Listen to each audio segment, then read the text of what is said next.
Oke, Assalamualaikum warahmatullahi wabarakatuh. Ketemu lagi di Salam uh, warahmatullahi wabarakatuh. Capruk diskusi siasah kebangsaan bersama Kang Randi Muhariman dan saya Wedan Alami, tokoh nasional. Mohon maaf nih sambil gendong-gendong bayi, dia belajar jadi narasumber, jadi aktivis. Oke, sehat-sehat ya Kang Randi ya. Halo. Alhamdulillah sehat. Nah, semangat. Kita sekarang ngebahasnya bab-bab yang rada romantis sedikit lah. Nah, sedikit mengulang masa muda. Siap. Ya, gak tahu ini permintaan dari manajemen katanya mau membahas masalah asmara ini.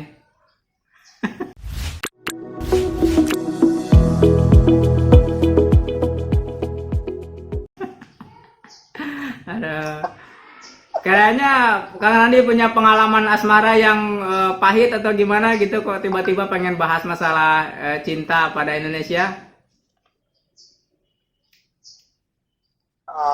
Karena kan kita makhluk hidup. Mm-mm. Cinta itu hanya dimiliki oleh makhluk hidup. Ya. Iya. Jadi kalau kita merasa orang yang hidup harus membahas cinta begitu. Oh, berarti hewan juga bisa jatuh cinta ya? Ya kayaknya karena dia hidup. Iya, berarti kan hewan itu punya hati kan? punya perasaan. Punya perasaan. Setiap yang punya perasaan ya bisa jatuh cinta. Ya, bisa jatuh cinta ya.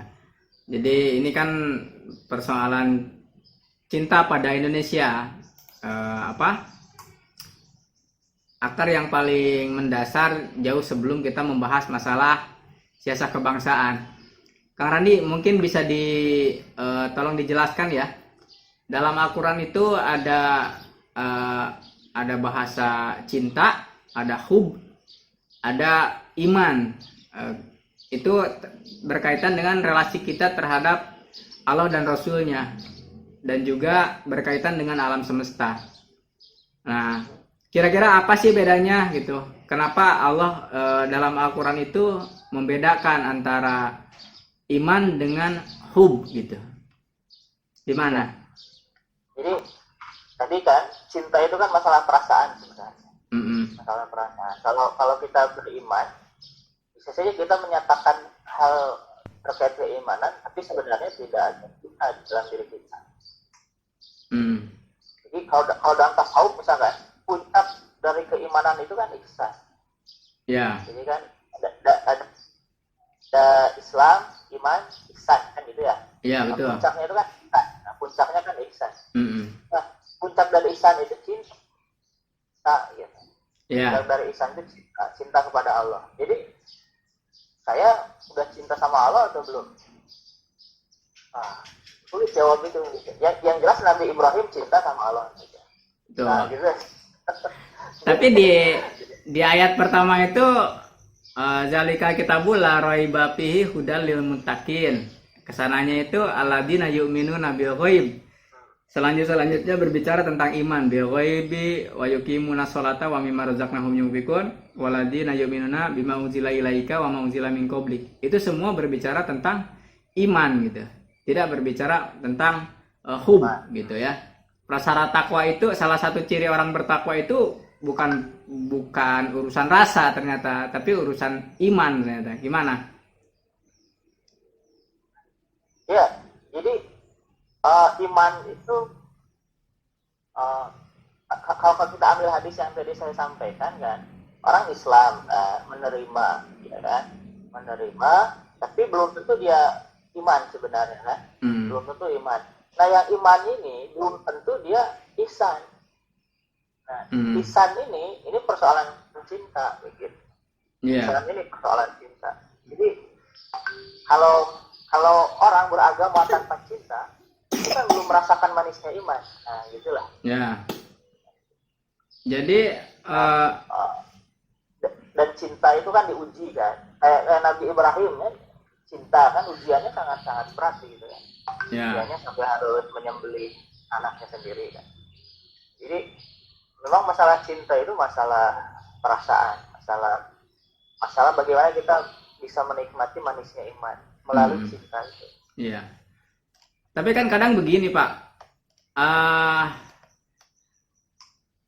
antara iman dan cinta itu kadang kalau udah dasarnya cinta ada sikap-sikap yang berlebihan, melampaui kadar syariat. Kalau syariat itu kan berdasarkan iman gitu ya, sehingga kalau berbicara cinta akhirnya kalau merujuk kepada sufi ada sikap-sikap pengabdian yang itu berlebihan misalnya ya, melampaui syariat. Nah itu gimana hukumnya?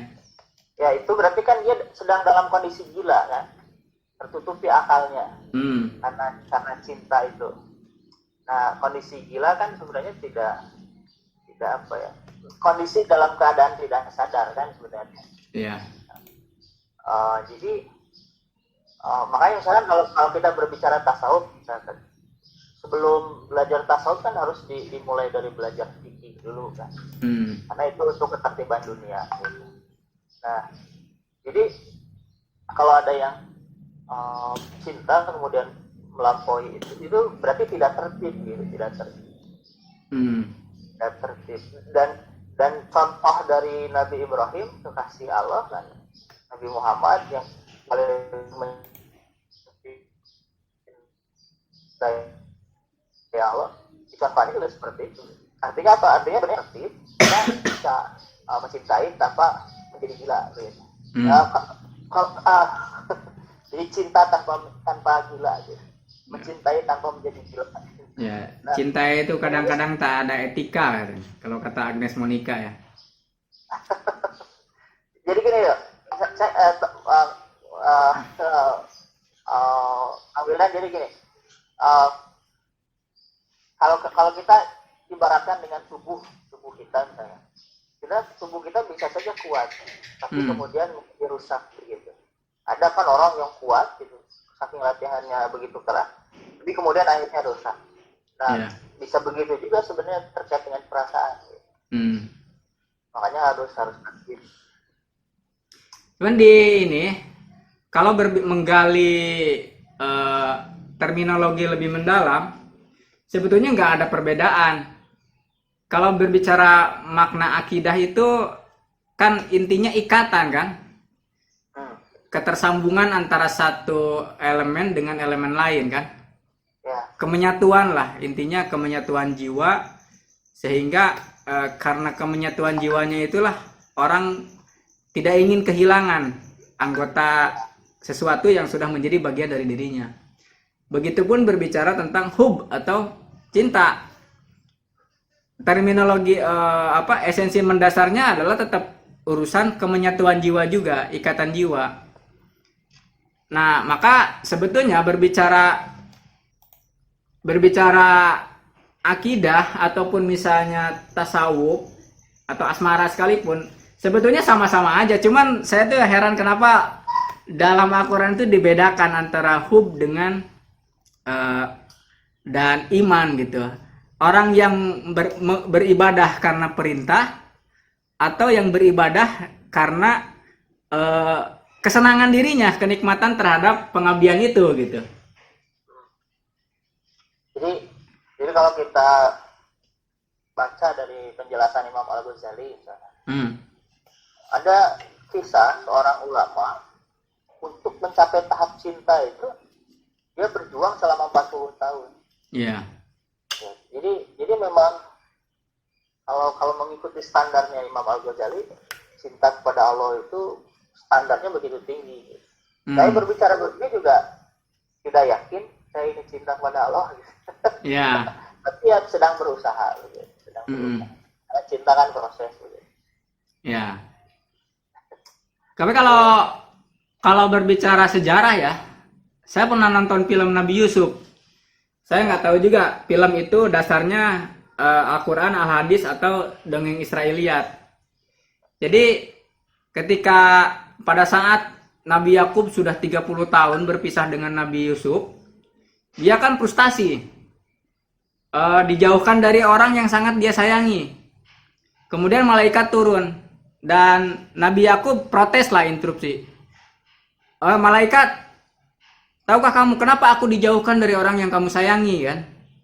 Yakub protes kan kepada Allah. Ya Allah, kenapa aku dijauhkan dari orang yang sangat aku sayangi dengan Yusuf?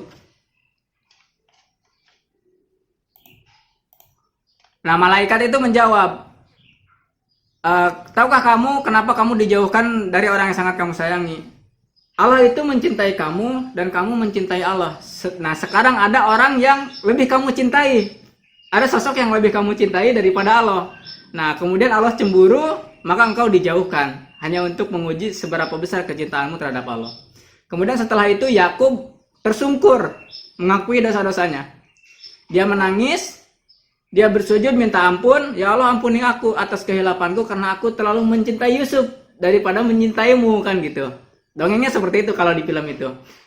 Setelah bersujud barulah dia menyadari kesalahannya. Dalam waktu yang dekat akhirnya Yusuf dipertemukan kembali dengan Yakub gitu. Nah kalau misalnya cerita itu benar, berarti kan memang unsur-unsur mahabbah dalam pengabdian itu ada gitu. Cerita asmara, katakanlah cerita asmara antara manusia dengan Tuhannya, dengan Allah gitu. Gimana pandangannya? Jadi gini, itu kan entah ya itu Israiliyat atau dari hadis atau bagaimana. Iya. Kalau kita ngambil cerita lain yang sumbernya jelas, sebenarnya cerita Nabi Nuh terhadap anaknya. Iya betul. Nah, Nabi Nuh kan sempat bertanya, mengapa anakku Kanaan itu masuk kepada yang disiksa padahal dia bagian dari keluargaku. Ya. Nah, jawaban yang diterima oleh Nabi Nuh kan, sesungguhnya dia bukan keluargamu karena dia termasuk yang telah ditentukan untuk mendapatkan azab. Gitu. Terus kelanjutan keterangan dari ayat tersebut intinya Allah itu tahu sedangkan Nabi Nuh itu tidak tahu. Iya. Sehingga Nabi Nuh itu dilarang meminta sesuatu yang tidak diketahuinya. Jadi kalau kita ambil pelajaran dari kisah itu, di sana menegaskan bahwa yang menurut Nabi Nuh itu keluarga, ya, kata Allah itu bukan bagian dari keluarga. Betul. Karena sudah dikeluarkan. Gitu. Nah, jadi itu kan ada unsur kecintaan manusia secara alami terhadap keluarganya. Ya. Tapi di satu sisi ada iman, ada pengetahuan yang memberikan penjelasan terhadap sisi perasaan itu. Jadi memang cinta itu masalah perasaan. Iya. Dia bukan masalah akal, gitu. Dia masalah nafs, gitu. Produk kolbu itu kan, produk hati. Jadi kalau kita menggunakan penjelasan Imam Al-Ghazali mengatakan ruh itu kan terbagi tiga entitas. Entitas kolbu itu tempat turunnya hidayah itu kolbu. Yeah. Memutuskan perkara iman atau enggak itu di kolbu, itu rajanya gitu. Kemudian yang kedua adalah akal itu rasional gitu ya, pengukuran, perhitungan itu akal.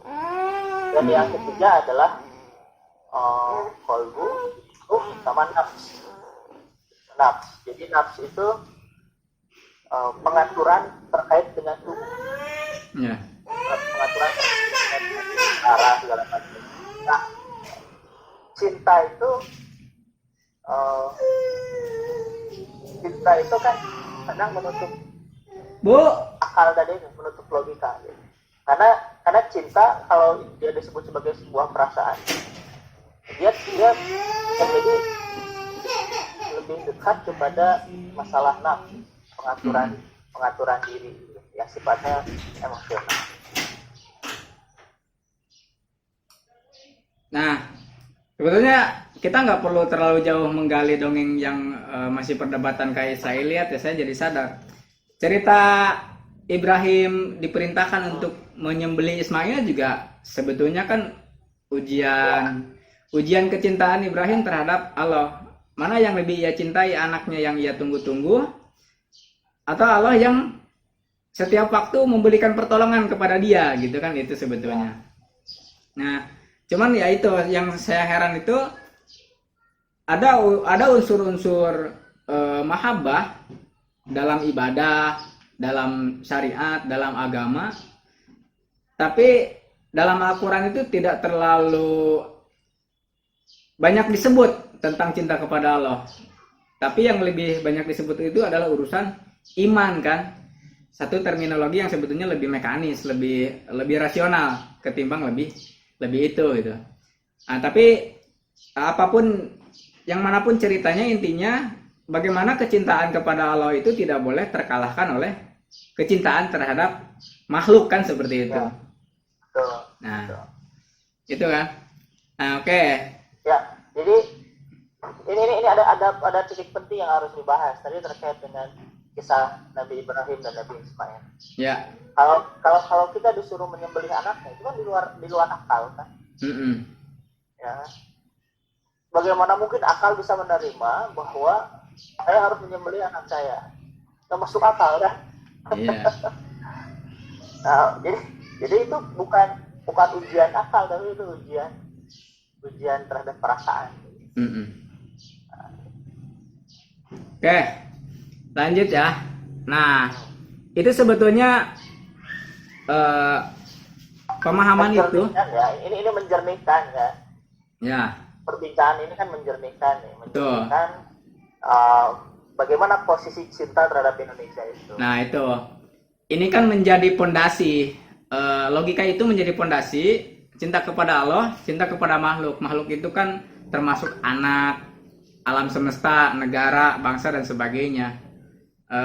Sehingga dalam ayat-ayat perang, perintah kepada tentara itu janganlah keluarga, anak-anakmu dan harta-hartamu lebih kamu cintai sehingga menghalangimu untuk pergi berjihad kan, seperti itu. Nah, ada persoalan yang lebih mendalam sebetulnya, tapi diskusi kita jadi sangat serius ya. Ya udah, pas mantan dulu lah. Itu kan isyarat pertama, logika dasarnya adalah jangan sampai kecintaan Allah itu terkalahkan oleh kecintaan terhadap alam semesta. Alam semesta itu anak, negara, bangsa, termasuk keluarga kan. Ini sebetulnya apa ya? Kenapa Allah itu memberikan isyarat itu? Apa karena manusia ada kecenderungan untuk tertipu dengan pesona dunia sehingga dia lupa pada pesona hakikinya Allah, atau seperti apa gitu? Saya yakin. Nah itu. Oke, jadi kita harus memulai dari sebab cinta itu apa. Jadi kenapa muncul cinta, ini dulu yang harus kita bahas. Imam Al-Ghazali menjelaskan bahwa sebab cinta itu ada 5. Ya. Sebab cinta itu ada 5. Jadi yang pertama itu seorang mencintai sesuatu yang dapat mengekalkan dirinya. Ya. Makan misalkan, orang cinta makan karena makan itu membuat tubuhnya sehat. Kemudian yang kedua, orang mencintai orang lain yang berbuat baik kepada dirinya. Jadi kalau ada orang lain berbuat baik kepada dirinya, dia mencintai hal itu, menjadi sebab bagi cinta dia kepada orang itu. Kemudian yang ketiga, mencintai orang yang berbuat baik terhadap orang lain meskipun tidak terhadap dirinya.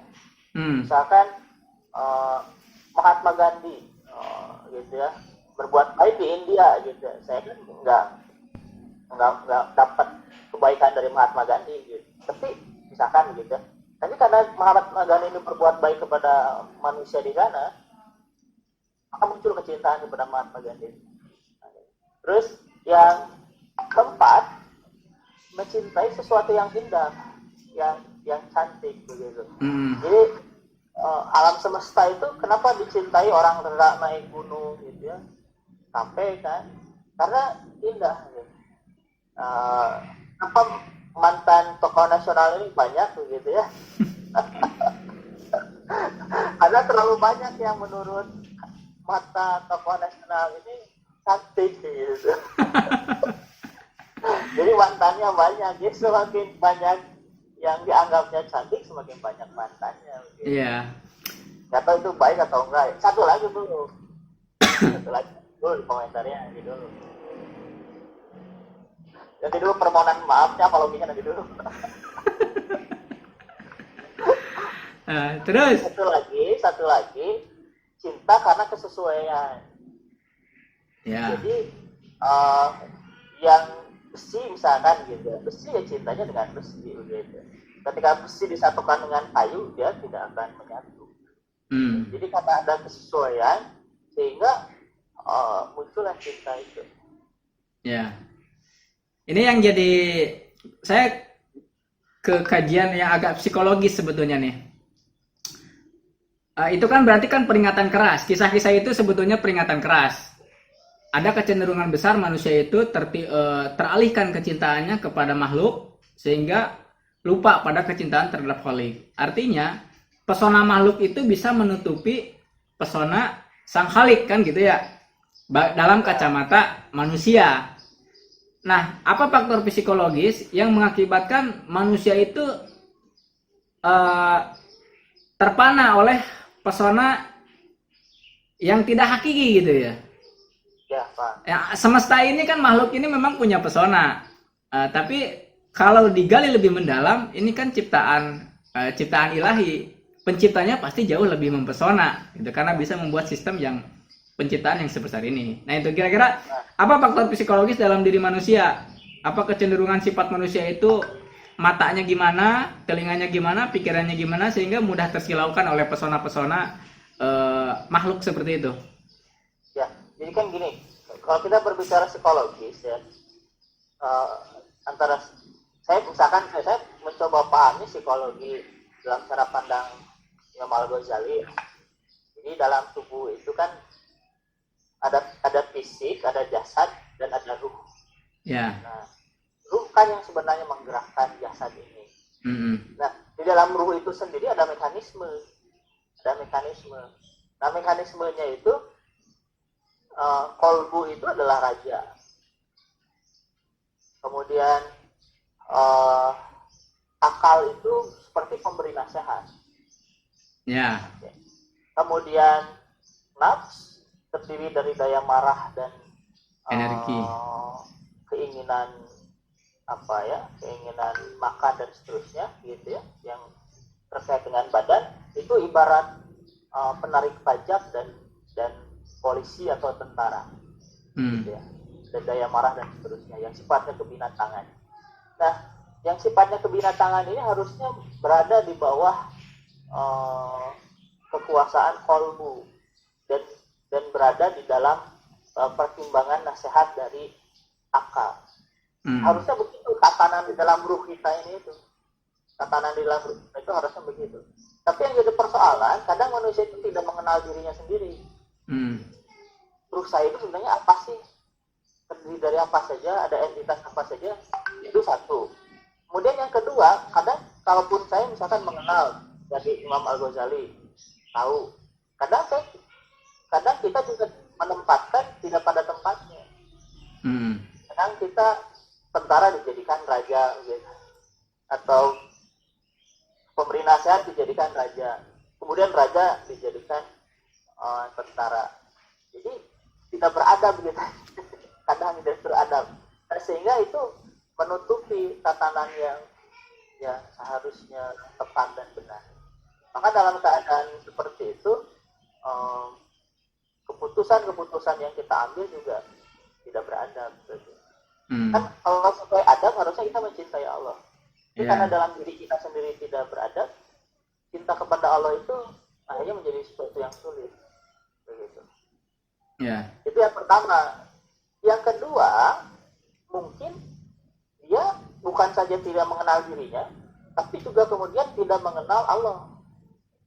Nah, itu. Nah, jadi kan kalau mau mencintai ya harus mengenal Allah kan gitu. Kalau mau mencintai Allah berarti harus mengenal Allah. Nah, pengenalan itu kan tergantung kepada yang memperkenalkan diri. Saya Ya. kenal dengan tokoh nasional, sebenarnya sebatas tokoh nasional itu memperkenalkan dirinya kepada saya. Ya. Nah, maka seluruh proses kehidupan itu, termasuk ujian-ujian dalam kisah-kisah kenabian itu adalah upaya Allah untuk memperkenalkan dirinya kepada Nabi. Agar kita membacanya hari ini dan berusaha untuk mengenali Allah melalui cerita-cerita ini. Ya.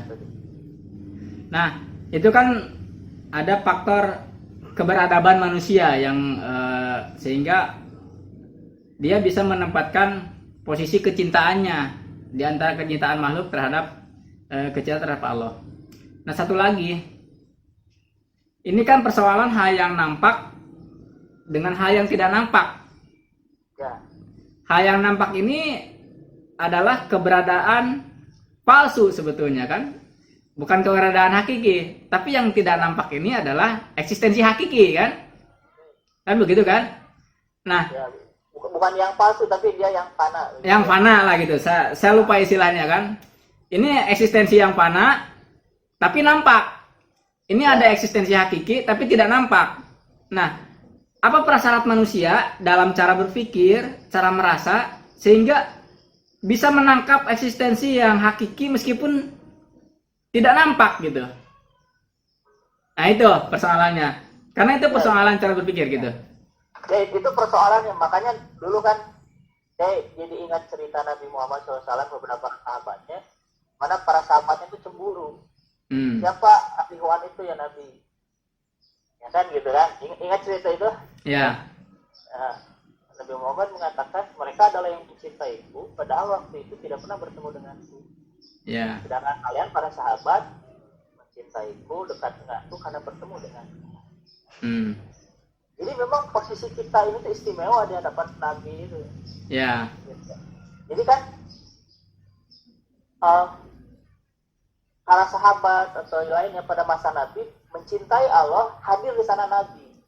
Ya kan, unsur wujud kemanusiaan ya dalam wahyu, dalam pengenalan Allah itu kan Nabi ya. Ya.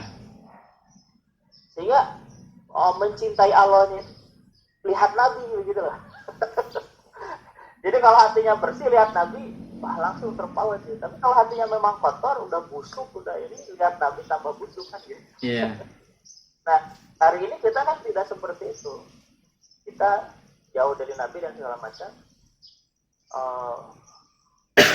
Makanya kata Nabi, ya kita diistimewakan dalam satu sisi. Jadi bagaimana caranya? Ya caranya kita mempergunakan potensi kita seutuhnya. Yeah. Menggunakan akal kita. Makanya kemudian Al-Quran ini benar-benar harus menjadi mukjizat.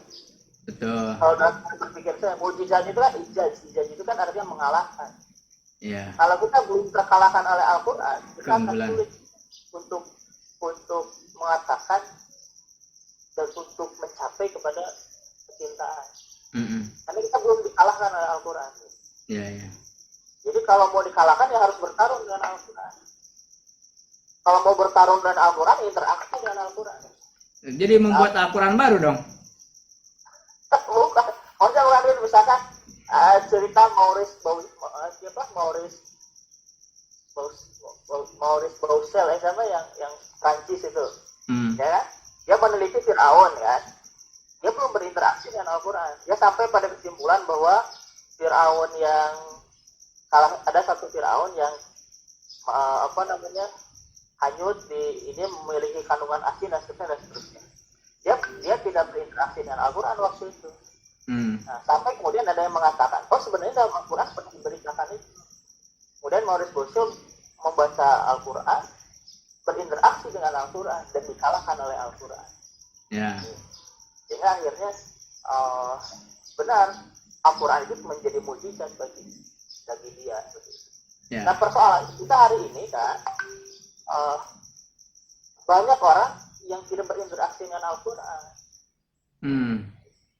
Makanya sebenarnya penting tuh para kampanye apa yang di RCTI jadi iklannya nggak apa-apa lah, iklan kebaikan.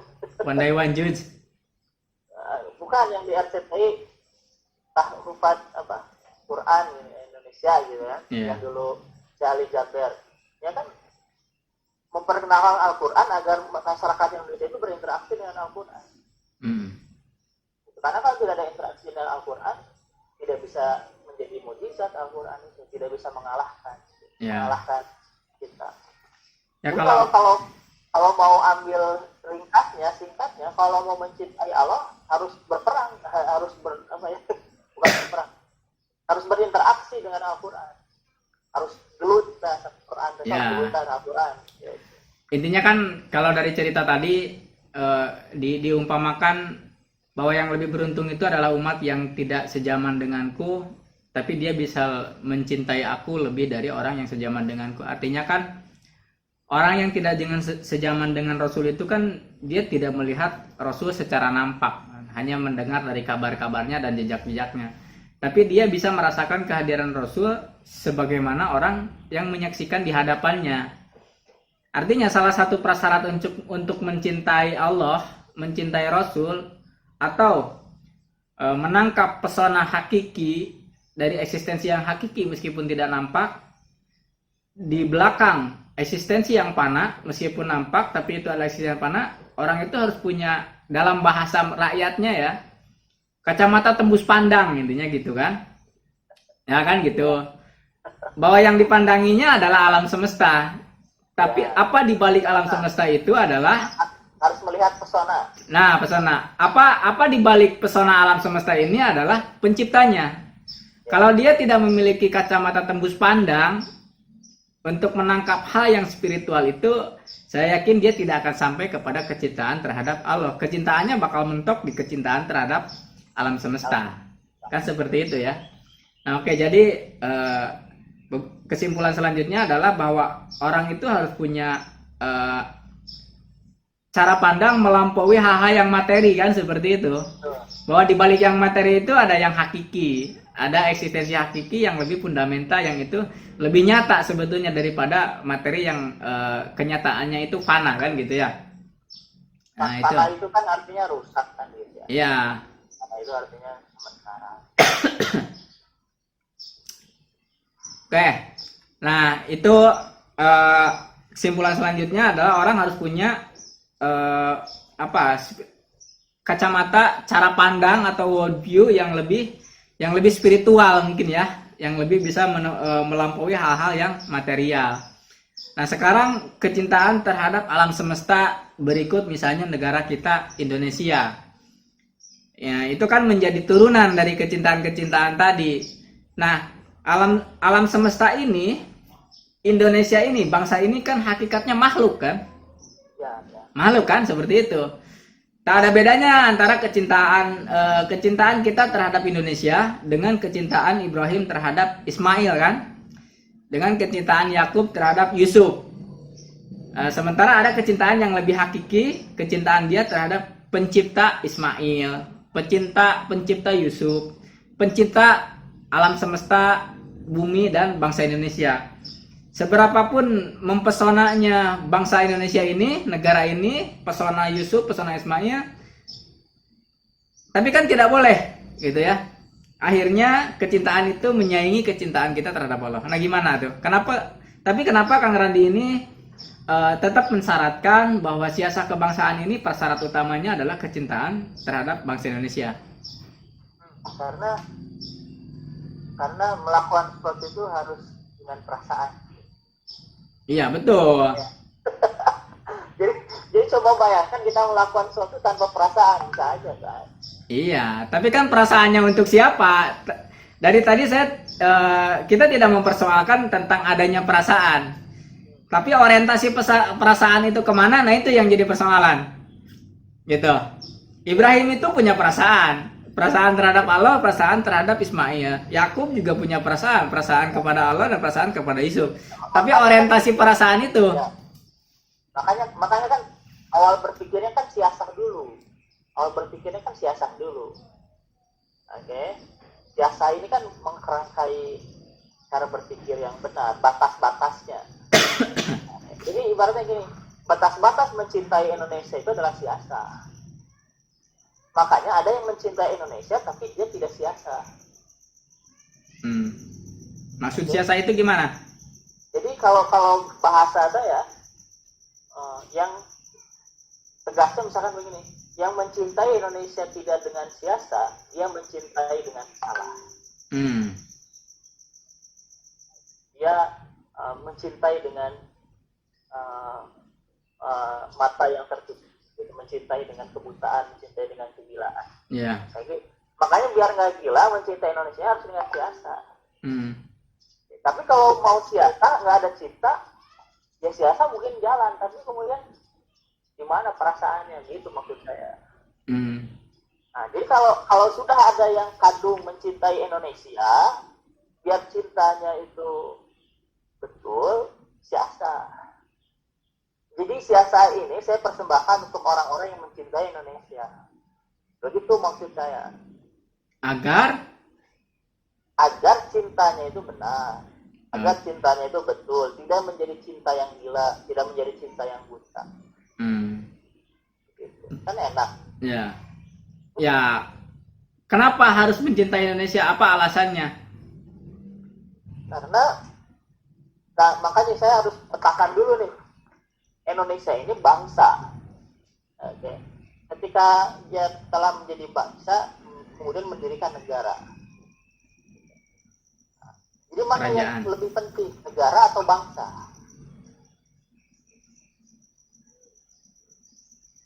Ya bangsa lah.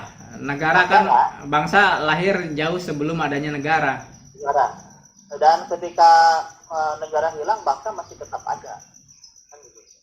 Sehingga bangsa yang lebih hakiki. Nah, jadi Indonesia itu adalah bangsa. Dan bangsa itu adalah sesuatu yang alami. Makanya harus bisa dibedakan mana sebenarnya Indonesia sebagai sebuah bangsa yang alami dan mana yang rekayasa politik. Itu yang penting dibedakan. Contohnya gimana? Nah, ini agak dalam sih. Ya nggak apa-apa. Langsung beri contoh, mungkin ada mispersepsi ya. Mungkin nanti harus bahas di episode berikutnya nih. Nah, singkat aja generalnya. Kata misalkan gini. Trailernya misalkan begini. Kata siapa Indonesia itu dijajah 350 tahun? Siapa yang mengatakan Indonesia dijajah 350 tahun? Buku sejarah dari sekolah-sekolah. Nah, itu cinta buta namanya. Ya kan? Kenapa? Emang Indonesia lahirnya kapan? Sebagai bangsa Indonesia lahirnya kapan? Tapi kok bisa dikatakan Indonesia itu dijajah 350 tahun? Ya kan? Contohnya begitu. Nah, itu muncul karena menginginkan satu rekayasa politik kebangsaan yang tidak alami menurut saya. Yeah. Ketika melakukan sesuatu yang tidak sesuai dengan alam, dia akan rusak. Ya kan? Olahraga terlalu keras, tidak sesuai dengan keadaan alaminya, rusak. Makan makanan yang tidak alami akan rusak. Dengan alami ini nggak akan rusak karena kalau alami natural. Gitu. Jadi kembali lagi yang tadi, kenapa harus mencintai bangsa? Ya karena bangsa ini satu keadaan alami. Sebagaimana kita mencintai keluarga. Kenapa kita harus mencintai keluarga? Ini kan keadaan alami kan. Sama jawabannya itu sama dengan pertanyaan kenapa kita harus mencintai keluarga. Karena kalau diibaratkan bangsa ini keluarga besar, keluarga yang sangat besar. Jadi kenapa harus mencintai bangsa? Kenapa harus mencintai keluarga? Jawabannya sama.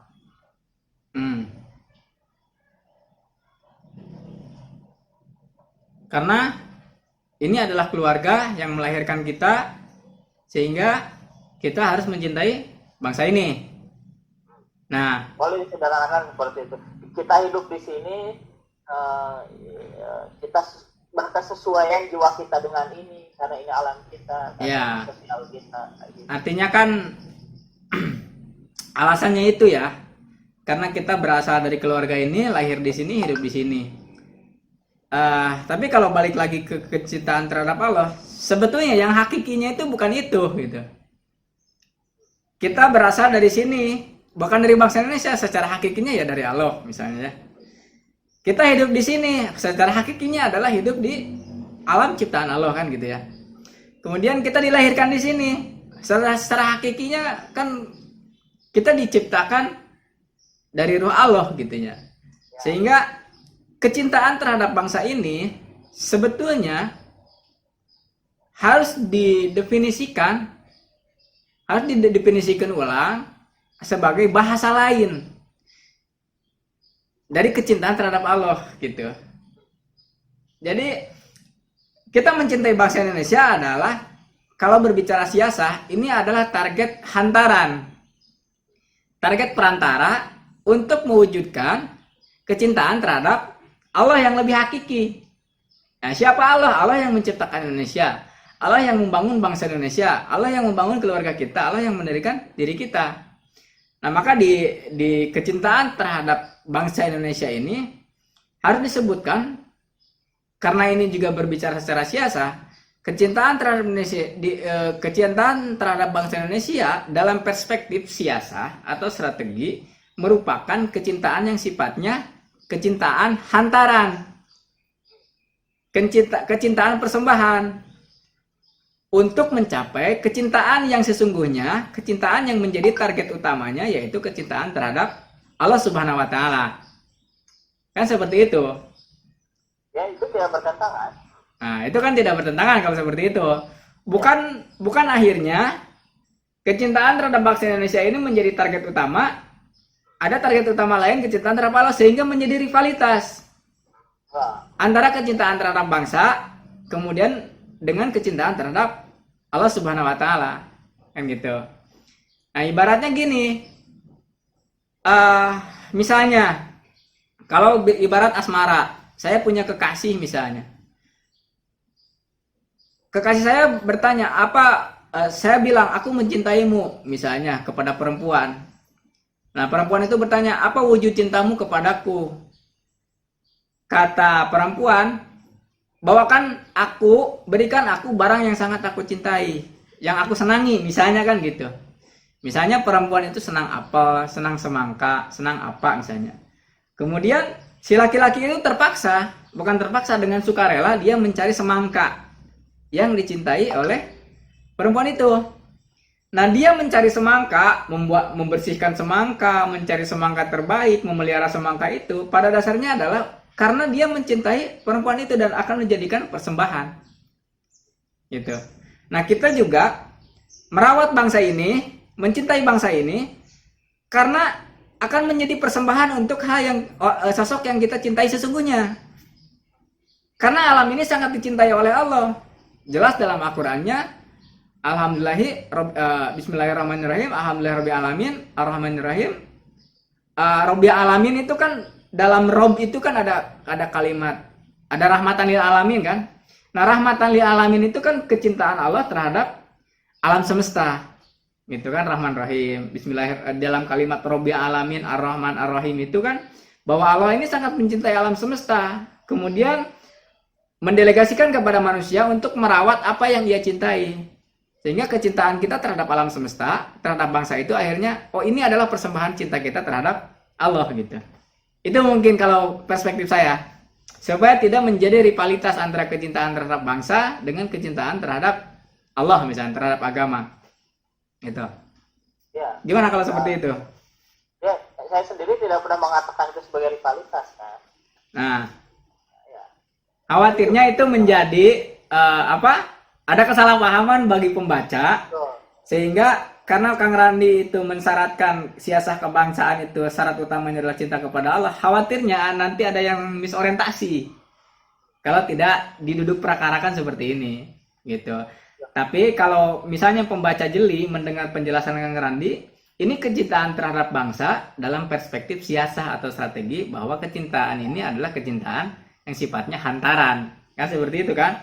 Nah itu. Nah, itu. Gimana? Ada penjelasan lain? Ya, setuju dengan penjelasan seperti itu. yang tadi saya jelaskan bahwa jadi kalau saya hanya ingin mengatakan begini, kalau misalkan ada yang sudah mencintai Indonesia begitu ya, ya jangan dilarang untuk mencintai Indonesia. Ya. Nah, tinggal dijelaskan di mana sih sebenarnya posisi mencintai Indonesia itu. Ya. Nah, Betul. cinta itu salah satu penjelasan di mana sebenarnya mencintai Indonesia itu. Posisinya di mana. Tadi oleh nasional sudah disebutkan begitu ya, secara lebih tegas bahwa tetap yang menjadi cinta yang utama itu Allah, Rasul, dan berjihad kan gitu. Iya. Segala sesuatu harus mengikuti cintaan dalam hal ini.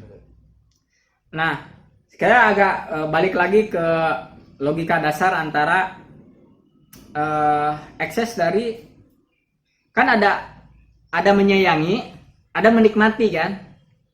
Itu dua-duanya bisa jadi dampak psikologis dari perilaku mencintai. Yang orang-orang menyikapi Indonesia ini, ada yang merawat, ada yang membangun, ada juga yang mengeksploitasi, kan gitu ya. Kira-kira kesalahannya di mana sih itu kan? Nah, ini berbicara kecintaan, bagaimana mewujudkan kecintaan terhadap bangsa yang benar. Kalau ditanya misalnya ya, eksploitasi sumber daya alam. Kenapa kamu mengeksploitasi sumber daya alam? Ya karena saya mencintai sumber daya alam, dan sumber daya alam ini harus dikelola semaksimal mungkin untuk kepentingan kebutuhan manusia. Ini dasar saya adalah mencintai sumber daya alam dan mencintai manusia. Karena kalau sumber daya alam ini tidak diolah, tidak bisa dinikmati oleh manusia. Nah, kira-kira apa nih? Ada kesalahan apa dalam perspektif seperti itu? Ini pertanyaannya sangat mendalam sebenarnya. Dan jawabannya juga panjang sebenarnya. Nggak apa-apa. Dengan hegemoni. Hegemoni. Orang itu kan kadang terhegemoni kan. Saya ini terhegemoni. Ya. Saya berusaha terhegemoni oleh Al-Quran kan gitu. Ya, betul. Dan saya mengakui hegemoni dari Al-Quran gitu. Dan saya berusaha untuk terus terhegemoni oleh Al-Quran. Ya. Nah, tapi ada juga orang yang tidak terhegemoni oleh Al-Quran. Dia lebih terhegemoni oleh struktur pengetahuan yang dihasilkan oleh Barat, yang dimana salah satu kandungannya adalah disenchantment of nature. Nah, di sini. Apa itu disenchantment of nature? Disenchantment of nature itu adalah penghilangan pesona dari alam yang diakibatkan oleh tradisi modern di Barat. Nah, ini kan agak rumit nih penjelasan. Nggak apa-apa tuh. Kan kita gunanya diskusi itu untuk menggali hal-hal yang rumit itu. Maksudnya ini buat episode berikutnya lagi gitu loh. Dari tadi iklan terus. Biar banyak episode-nya. Nah, ini iklan terus. Nanti mau dicatat sama tim Omera. Ini salah satu judul lagi nih. Di apa tadi? Di inventari apa tadi tuh istilahnya? Oh iya. Penghilangan pesona dari alam. Iya. Kayaknya udah ada di rencana manajerial, udah ada. Iya. Nah, ini kan sebetulnya pertanyaan mendasarnya adalah gimana sih cara mencintai bangsa ini dengan benar? Selain daripada nanti perspektif siasa akan lebih meluruskan, karena kalau dalam bahasa Al-Quran kan sesungguhnya mereka itu merusak, tapi mereka bilang ini adalah melakukan perbaikan kan? Memperbaiki. Nah, orang-orang yang melakukan pembangunan, developmentasi atau apalah misalnya ya, pengerukan sumber daya alam dan sebagainya, mereka itu apologinya adalah membangun. Tidak ada satupun yang misalnya mengeksploitasi sumber daya alam ini, apologinya saya sedang merusak Indonesia. Tidak ada yang mengaku seperti itu. Semuanya adalah saya sedang melakukan pembangunan. Kan seperti itu. Jadi saya ingat. Saya pernah bertanya kepada profesor dari ITB atau dari Unpad gitu ya, antara dua itulah yang bertanya dalam satu kesempatan. Pertanyaan tentang revolusi hijau. Revolusi hijau itu kan awalnya disangka akan menghijaukan, ya kan? Revolusi hijau itu kan penanaman padi menggunakan pupuk, penanaman pertanian menggunakan pupuk segala macam. Salah satunya yang terpenting kan menggunakan pupuk ya. Penghijauan lah ya. Enggak, revolusi hijau itu padi ditanam pakai pupuk urea. ya kan? Terus hamanya disemprot sama pupuk kimia, pestisida, insektisida gitu kan. Nah, sehingga menghilangkan pengaturan sebelumnya yang sudah dilakukan oleh masyarakat Indonesia, misalkan secara turun-temurun, secara alami. Oh iya. Dari revolusi hijau itu kan menghasilkan awalnya beras yang begitu banyak, melimpah. Karena yang awalnya sawah setahun 2 kali menjadi setahun 4 kali, 3 kali, bahkan 4 kali kan. kalau musim hujan. Nah jadi revolusi hijau itu anggapan awalnya adalah apa? Untuk pembangunan, untuk kebaikan manusia, untuk kebaikan alam, memanfaatkan alam dengan sebaik-baiknya. Tapi apa yang terjadi? Setelah beberapa puluh tahun setelah itu, 25 tahun, 30 tahun, baru muncul. Ternyata hama menjadi kuat. Ya, karena perlu disemprot, hama menyesuaikan diri sehingga tambah kuat. Disemprot lagi nggak itu lagi, nggak kebal. Terus tanah diberi pupuk sehingga unsur tanah yang alaminya rusak, sehingga harus terus diberi pupuk sehingga mahal. Gitu. Terus banyak lagi lah ya, intinya begitu. Sehingga hari ini kata profesor itu, revolusi hijau itu adalah ibaratnya kecelakaan pengetahuannya. Gitu. Nah, jadi dengan mudah aja mengatakan itu asiden. Itu kecelakaan pengetahuan. Tidak ada niat dari para ilmuwan itu untuk merusak alam, nggak ada. Iya, kan kalau kata Bang Napi, kejahatan bisa terjadi bukan karena ada niat, tapi karena ada kesempatan kan. Ya. Itu. Jadi para ilmuwan pada waktu itu tidak ada niat sedikit pun gitu ya, kita anggaplah husnuzon gitu ya, tidak ada niat sedikit pun untuk merusak alam, tapi hasilnya merusak alam. Kenapa bisa seperti itu? Karena ada cara berpikir worldview yang rusak, yang melandasi seluruh proses pengetahuan itu. Nah, itu kan berarti bukan persoalan motivasi. Misalnya, bisa jadi dari motivasinya, baik ilmuwan, pemerintah, ataupun misalnya pelaksana, itu dasarnya sama, kecintaan terhadap bangsa Indonesia. Pada awal-awal proses itu dijalankan juga masih lurus orientasinya, tapi bisa jadi karena keterbatasan pengetahuan manusia, atau misalnya kesalahan cara pandang, worldview misalnya, sehingga ditemukanlah, oh ternyata ini bukan proses melakukan perbaikan, justru melakukan kerusakan. Nah ini kira-kira kejadian ini gimana nih gitunya? Sebab melakukan kerusakan itu, sikap ketidakcintaan itu terhadap bangsa Indonesia ternyata bukan soal motivasi dasar kan? Ya, betul. Bisa jadi karena pertama keterbatasan pengetahuan manusia, atau yang kedua orientasi di dalam perjalanan, beloknya di tengah jalan gitu ya. Jalan pertamanya lurus, tapi di tengah-tengahnya jadi agak belok dikit gitu. Jadi pas di tengah-tengah sadar ternyata merusak, kan tanggung yang rusak sekalian gitu. Nah gitu kan. Harusnya bertanggung jawab kan. Kalau dia berarti kan parameter kecintaannya, kalau dia betul-betul mencintai, dia bertanggung jawab dong. Nah, kerusakan yang sudah ia perbuat kalau bisa ditanggulangi, misalnya seperti itu, kalau masih mampu kan gitu ya. Nah ini berarti kan saya boleh bertanya. Saya boleh bertanya? Ya boleh. Menurut Kang Wildan nih, tokoh nasional, Soekarno sama Soeharto itu sama-sama mencintai Indonesia atau enggak? Sama lah. Mencintai Indonesia. Ya. Soeharto mencintai Indonesia. Ya, buktinya dia mau memimpin Indonesia, berarti ada kecintaan. Iya. Tapi kata para pelaku reformasi kan, Soeharto ini begini kan gitu ya. Ya. Itu kan perspektif dia. Kalau perspektif Soeharto bisa jadi saya melakukan perbaikan gitu.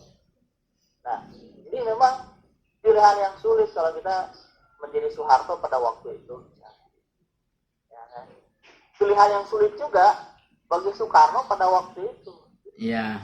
Di mana ada komunis di satu sisi dan ada kapitalis di satu sisi. Soekarno berada dalam pertempuran itu kan. Dan ketika Soekarno memilih non-blok, ya, awalnya kan non-blok. Soekarno kan tetap kelimpungan karena di dalam negeri kapitalis merongrong, kan gitu. Maka Soekarno pilihannya ya udah komunis, dan kekuatan komunis di Indonesia adalah kekuatan revolusi kemerdekaan. Nah, kita bisa mengatakan Soekarno pada waktu itu mencintai Indonesia dan memilih melakukan jalan itu. Ya kalau dalam logika kepemimpinan itu benar, karena pemimpin yang mengambil keputusan dalam situasi yang tidak tepat sekalipun itu lebih baik daripada pemimpin yang tidak mengambil keputusan. Iya, cirinya laki-laki itu bisa memilih gitu. Sehingga bisa menikah gitu. Nah itu, kalau bingung terus ya nggak bisa. Menikahi perempuan yang salah lebih baik daripada tidak menikah sama sekali.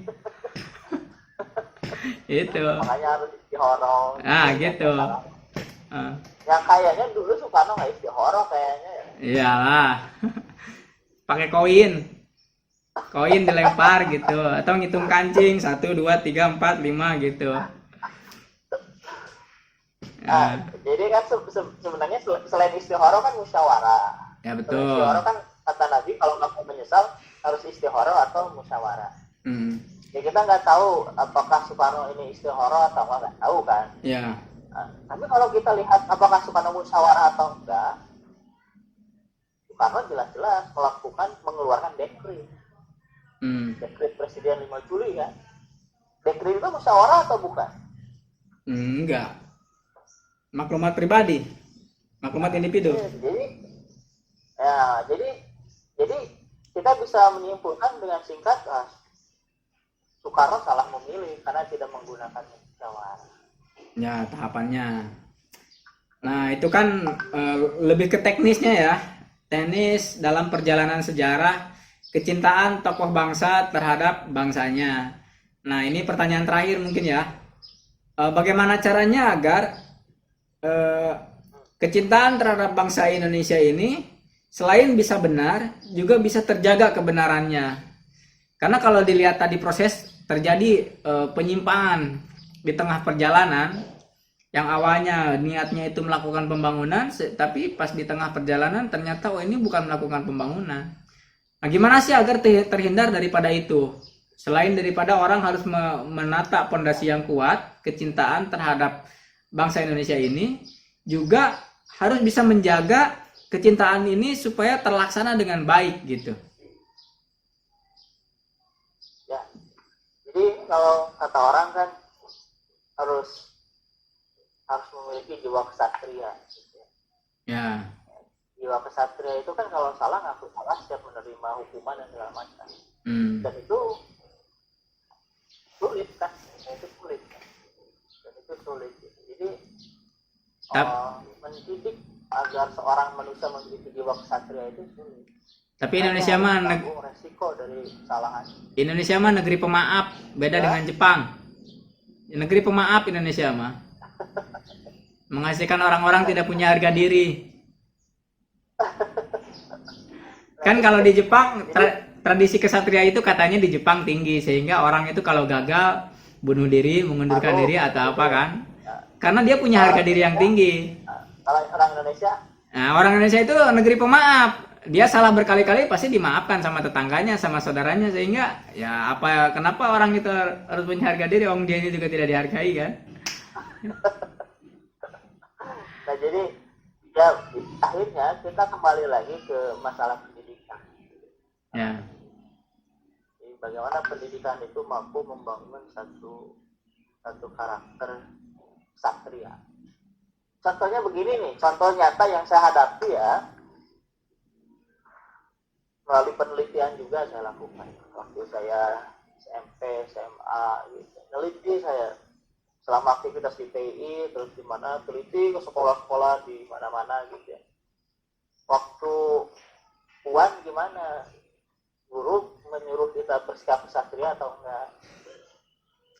Ya kan? Udah tersenyum, udah paham ya.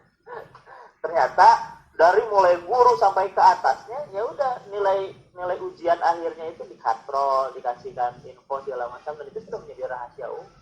Ya kalau ada yang Artinya apa? Artinya itu kan tidak mengajarkan sikap ksatria. Seharusnya ya udah, kalau memang segitu adanya, ya udah segitu aja terima. Gitu. Nah itu. Nah, kalau berjiwa ksatria kan gitu. Makanya kata siapa ya? Kata BPK atau kata siapa? Lupa deh. Yang jelas 64% koruptor itu lulusan perguruan tinggi.